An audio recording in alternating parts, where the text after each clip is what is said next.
Hello class 9 students, कैसे हो बच्चों।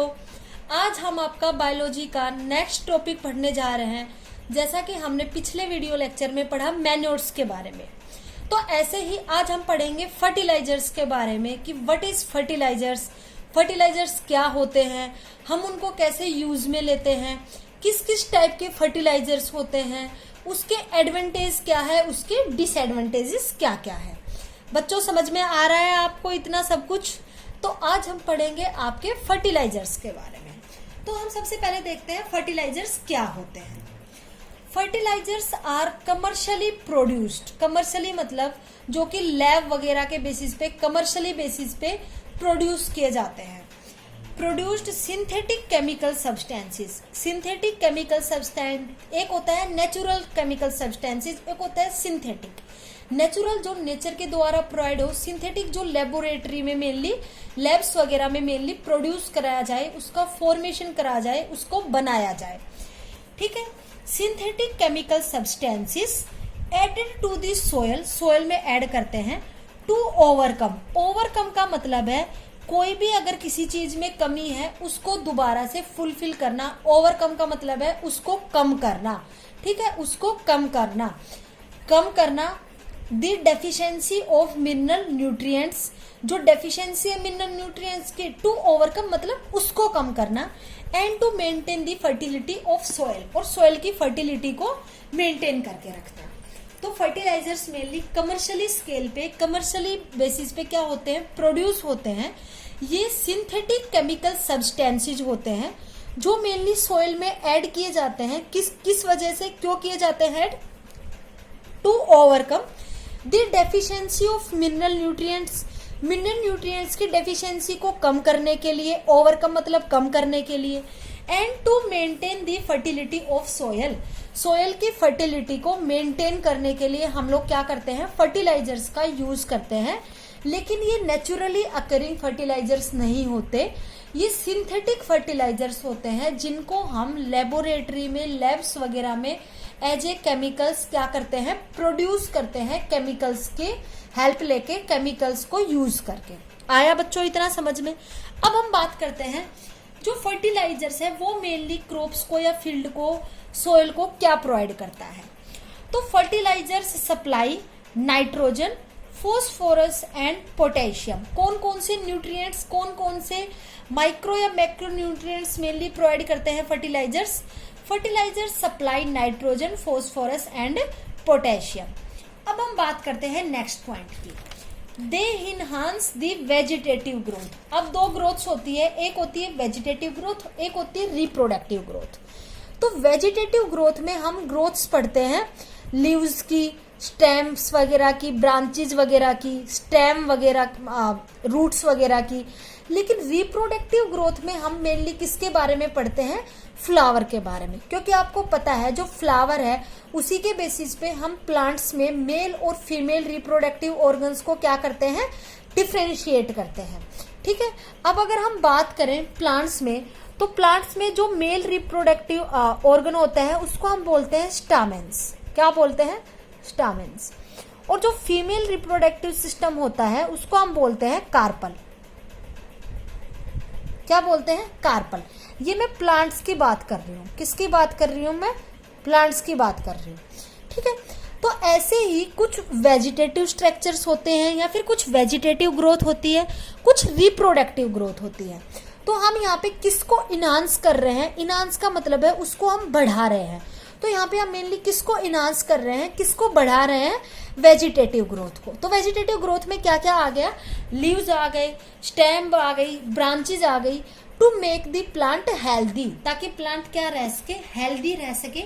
इसलिए हम फर्टिलाइजर्स को क्या कर रहे हैं, यूज कर रहे हैं उसकी वेजिटेटिव ग्रोथ को इंक्रीज करने के लिए। आया बच्चों समझ में। अब नेक्स्ट पॉइंट देखते हैं। Fertilisers are generally used by rich farmers to ensure high yield. Mainly जो फर्टिलाइजर्स है वो केमिकली प्रोड्यूस्ड सब्सटेंसेज है, केमिकली जो प्रोड्यूस्ड फर्टिलाइजर्स है। ठीक है। अब जो फर्टिलाइजर्स है वो मेनली महंगे होते हैं। क्या होते हैं, महंगे होते हैं। उनकी जो उनको मेनली कौन फार्मर्स यूज कर सकते हैं, रिच फार्मर्स। मतलब जिनकी जो इकोनॉमिक कंडीशन है जिन फार्मर्स की, वो ही फार्मर्स मेनली फर्टिलाइजर्स को यूज करते हैं। अदरवाइज वो किसका यूज करते हैं? मैन्योर का, क्योंकि मैन्योर तो इजीली हम बना सकते हैं अपने वेस्ट मटेरियल के बेसिस पे।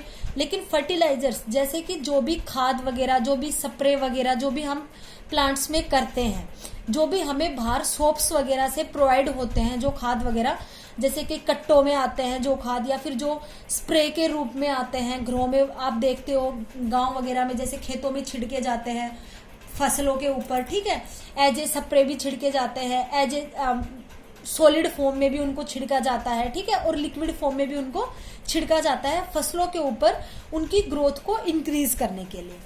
तो फर्टिलाइजर्स मेनली यूज कर सकते हैं rich farmers to ensure higher yield को इंक्रीज करने के लिए, उसकी यील्ड को हाई करने के लिए, ठीक है। आगे हम बात करते हैं, fertilisers contain much higher amount of nutrients. Manures में ज्यादा हाई अमाउंट में न्यूट्रिएंट प्रोवाइड नहीं होते थे, कम अमाउंट में होते थे। लेकिन फर्टिलाइजर्स में अब हम केमिकल्स का यूज कर रहे हैं, तो अगर हम अच्छे केमिकल्स का, हाई केमिकल्स का यूज करेंगे तो वो ज्यादा अच्छे प्रॉपर न्यूट्रिएंट्स प्रोवाइड करेगा। अगर हम कम क्वालिटी के या फिर कम अच्छे अगर केमिकल्स का यूज करेंगे तो उसमें न्यूट्रिएंट्स की अमाउंट होगी वो कम होगी। तो fertilisers contain much higher amount of nutrients in comparison to manures. Manures में जो न्यूट्रिएंट्स की जो अमाउंट थी वो हायर इतनी नहीं थी जितनी फर्टिलाइजर्स में होती है। Therefore used in very small quantity. इनमें जो न्यूट्रिएंट्स जो प्रोवाइड करते हैं फर्टिलाइजर्स प्लांट्स को या क्रॉप्स को, उसमें जो अमाउंट होती है न्यूट्रिएंट्स की वो ज़्यादा होती है एज कंपैरिजन टू मैन्योर्स। इसलिए हम लोग मैन्योर्स के कंपैरिजन में फर्टिलाइजर्स की कम अमाउंट यूज करते हैं किसी भी क्रॉप की यील्ड के लिए, किसी भी क्रॉप की ग्रोथ के लिए, उसको हम स्मॉल क्वांटिटीज में यूज करते हैं। किसको? फर्टिलाइजर्स को, एज कंपैरिजन टू मैन्योर्स। अब हम बात करते हैं, एक complete fertiliser is one. Complete जो फर्टिलाइजर है वो क्या है? जिसमें सभी टाइप के 3 टाइप के एलिमेंट्स और मिनरल्स प्रेजेंट हो। कौन कौन से 3 टाइप के एलिमेंट्स या फिर मिनरल्स? नाइट्रोजन, फॉस्फोरस और पोटेशियम। जिसमें ये 3 टाइप्स के एलिमेंट्स या फिर मिनरल्स प्रेजेंट हो वो क्या कहलाता है? एक कंप्लीट फर्टिलाइजर कहलाता है। क्या कहलाता है? कंप्लीट फर्टिलाइजर कहलाता है। अब हम बात करते हैं, केमिकली दे में भी इनऑर्गेनिक कंपाउंड्स। केमिकली बेसिस पे ये इनऑर्गेनिक कंपाउंड्स भी हो सकते हैं और ऑर्गेनिक कंपाउंड्स भी हो सकते हैं। अब इनऑर्गेनिक कंपाउंड्स में अगर हम एग्जांपल लें, अमोनियम सल्फेट इनऑर्गेनिक कंपाउंड है। ऑर्गेनिक कंपाउंड में अगर हम बात करें, यूरिया। यूरिया क्या है? एक ऑर्गेनिक कंपाउंड है। जैसे आपने देखा होगा ना, काफी खेतों में यूरिया वगैरह को छिड़का जाता है एज ए फर्टिलाइजर के रूप में। तो जो फर्टिलाइजर्स है वो केमिकली बेसिस पे इनऑर्गेनिक कंपाउंड्स भी हो सकते हैं और ऑर्गेनिक कंपाउंड्स भी हो सकते हैं। आया बच्चों समझ में? अब हम बात करते हैं on the basis of availability of nutrients, कि कौन कौन से फर्टिलाइजर्स किस टाइप के न्यूट्रिएंट्स को अवेलेबल कराते हैं, प्रोवाइड कराते हैं प्लांट्स को। उसके बेसिस पे हम फर्टिलाइजर्स को डिवाइड कर सकते हैं 4 ग्रुप्स में। वो 4 ग्रुप्स कौन कौन से हैं, अब हम उसके बारे में बात करते हैं।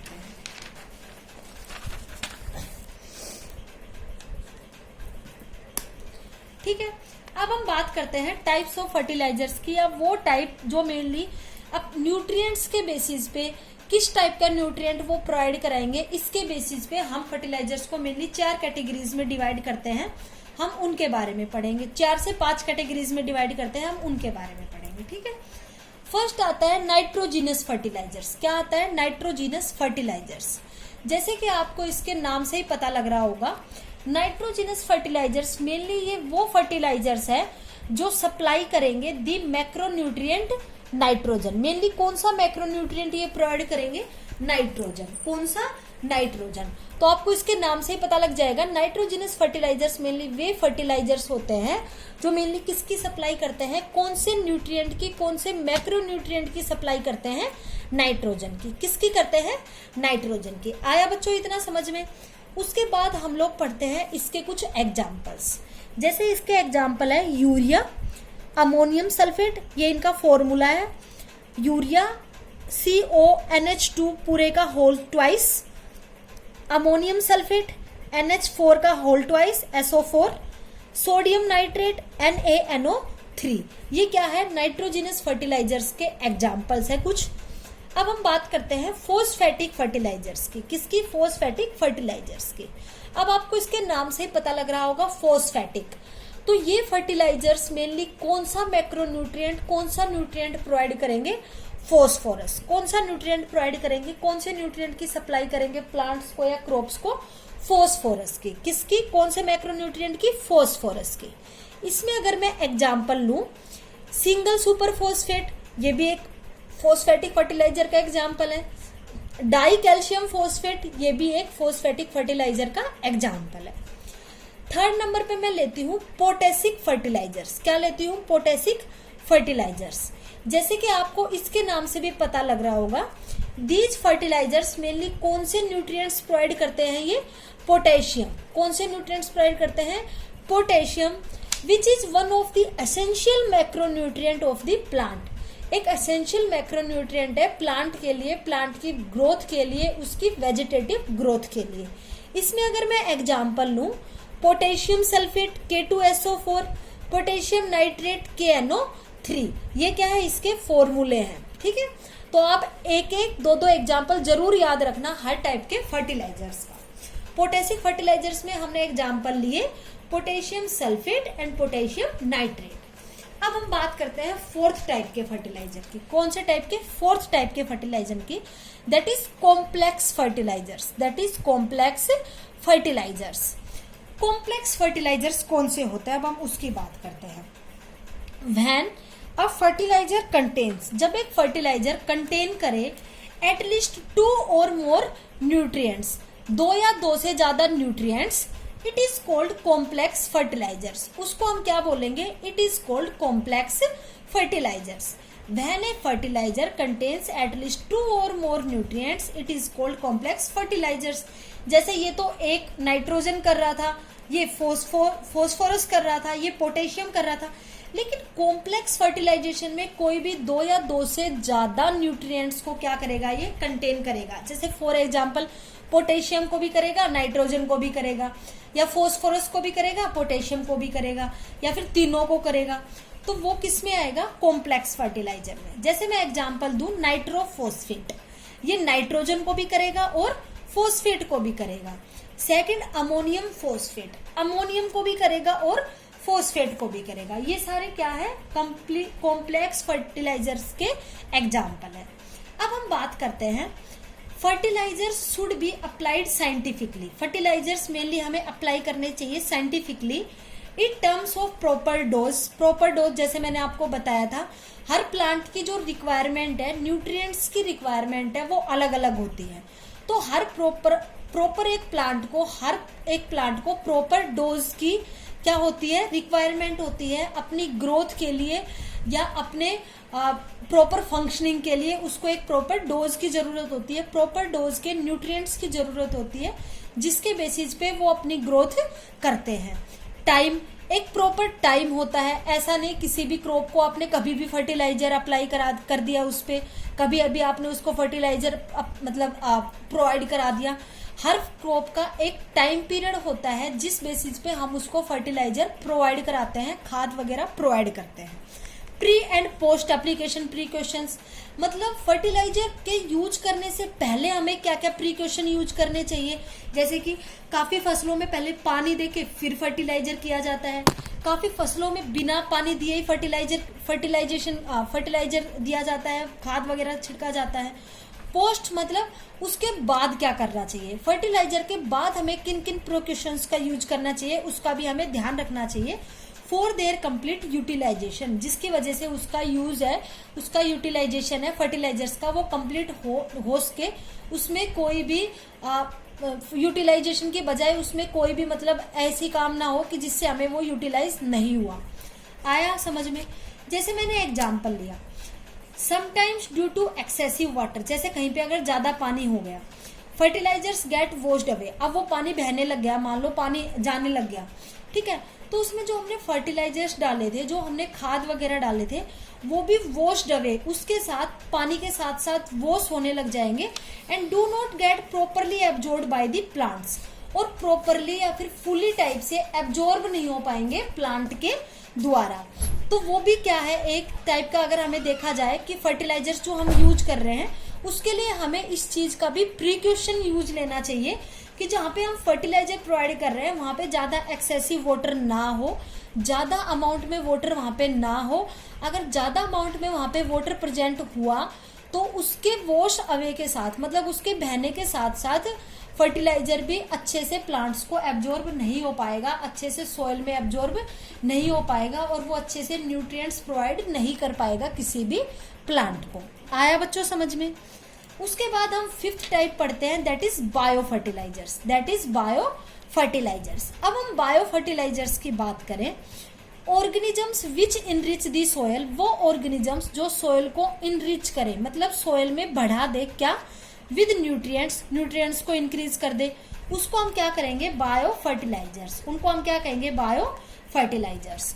Organisms which enrich the soil with nutrients और कॉल्ड बायो फर्टिलाइजर्स, उसको हम क्या कहेंगे, बायो फर्टिलाइजर्स। बायो फर्टिलाइजर्स के बारे में अब हम आगे पढ़ते हैं।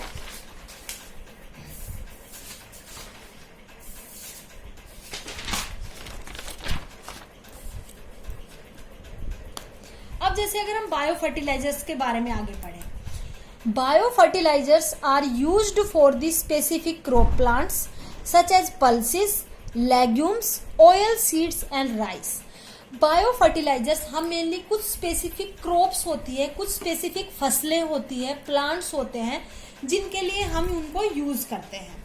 वो कौन कौन से हैं, जैसे पल्सेस दालें, लेग्यूम्स जिसमें बीन्स वगैरह आती हैं, ऑयल सीड्स जैसे ग्राउंड नट हो गया या फिर सीसेम का ऑयल हो गया, वो राइस चावल। ठीक है, इन फसलों के लिए, इन क्रॉप्स के लिए हम मेनली किसका यूज करते हैं, बायो फर्टिलाइजर्स का। अब आएगा bio fertilizers are renewable. Renewable का मतलब है उनको हम दोबारा से यूज कर सकते हैं। And non pollutant, non pollutant मतलब ये पोल्यूशन कोज नहीं करते ज्यादा। Source of plant nutrient such as nitrogen, ये मेनली कौन से प्लांट न्यूट्रिएंट या कौन से मैक्रो न्यूट्रिएंट को प्लांट को प्रोवाइड कराते हैं, नाइट्रोजन। कौन सा माइक्रो न्यूट्रिएंट प्रोवाइड कराते हैं मेनली प्लांट को, नाइट्रोजन। तो बायो फर्टिलाइजर्स मेनली कौन सा न्यूट्रिएंट, कौन सा मैक्रो न्यूट्रिएंट प्रोवाइड कराते हैं प्लांट्स को, दैट इज नाइट्रोजन। अब हम बात करते हैं नाइट्रोजन फिक्सिंग माइक्रो ऑर्गेनिजम्स। क्या होते हैं, कुछ नाइट्रोजन को फिक्स करने वाले माइक्रो ऑर्गेनिजम्स होते हैं जो मेनली कहाँ पे प्रेजेंट होते हैं, सोयल में। जो मेनली कहाँ पे प्रेजेंट होते हैं, सोयल में।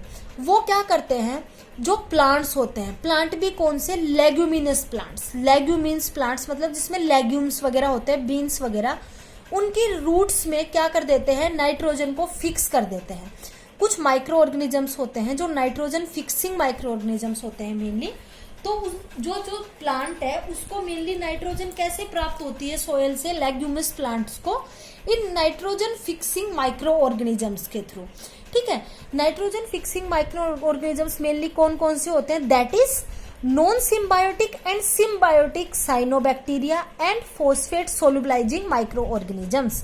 नॉन सिम्बायोटिक और सिम्बायोटिक क्या होता है, नॉन सिम्बायोटिक का मतलब है कोई भी ऑर्गेनिज्म है वो फ्रीली अपने आप में इंडिपेंडेंट है, वो फ्रीली क्या कर रहा है, मतलब लाइव है और वो फ्रीली अपने आप अपने इंडिपेंडेंट है, वो उसको किसी की भी जरूरत नहीं है अपने सर्वाइवल के लिए। सिम्बायोटिक का मतलब है वो एक एसोसिएशन में है, मतलब कोई एक ऑर्गेनिज्म है या कोई एक माइक्रो ऑर्गेनिज्म है वो दूसरे माइक्रो ऑर्गेनिज्म के साथ एसोसिएट है। मतलब अगर दूसरे वाला लाइव है या दूसरे वाला जिंदा है तो ही ये जिंदा रहेगा, वरना ये भी क्या हो जाएगा, डेड हो जाएगा। तो ए सिम्बायोटिक और सिम्बायोटिक का मीनिंग समझ में आया। ए सिम्बायोटिक का मतलब है इंडिपेंडेंट है, वो क्या है, इंडिपेंडेंट है। ठीक है, और सिम्बायोटिक का मतलब है वो एक दूसरे पे क्या है, डिपेंड है। ये क्या है, डिपेंडेंट है। आया समझ में। Cyanobacteria and phosphate solubilizing micro organism, जो फॉस्फेट को सोल्यूबल कर सके वो micro organisms are the main type of bio fertilizers. ये क्या है, मेन टाइप के बायो फर्टिलाइजर्स है। कौन से, नाइट्रोजन फिक्सिंग माइक्रो ऑर्गेनिजम्स और फॉस्फेट सोल्यूबलाइजिंग माइक्रो ऑर्गेनिजम्स क्या है, मेन टाइप के बायो फर्टिलाइजर्स है। अब हम बात करते हैं recently 2 bio fertilizers namely recent time में नाउ ए डेज 2 बायो फर्टिलाइजर्स का सबसे ज्यादा यूज किया जाता है। एक है राइजोबियम, राइजोबियम आप नाम याद करना है, this is so important, rhizobium and blue green algae. Blue green algae जैसे कौन कौन सी, एनेबिना एंड नोस्टॉक। एनेबिना एंड नोस्टॉक क्या है, ब्लू ग्रीन एल्गी है। ठीक है, बहुत सारे टाइप की एल्गी होती है, red green algae, brown algae, ये सारे आप हायर क्लासेस में पढ़ोगे। अभी आप याद रखना blue green algae such as anabaena and nostoc. आया बच्चों समझ में। अब हम फर्टिलाइजर्स का सिक्स्थ टाइप पढ़ते हैं, that is mycorrhiza. That is mycorrhiza. Mycorrhiza में क्या होता है, it is a symbiotic association. Symbiotic मतलब वही डिपेंड है एक दूसरे पे। ठीक है, symbiotic association of certain fungi with roots of higher plants. अब जो हायर प्लांट्स है उसके साथ क्या है, फंजाई अटैच है, फंजाई एसोसिएट है।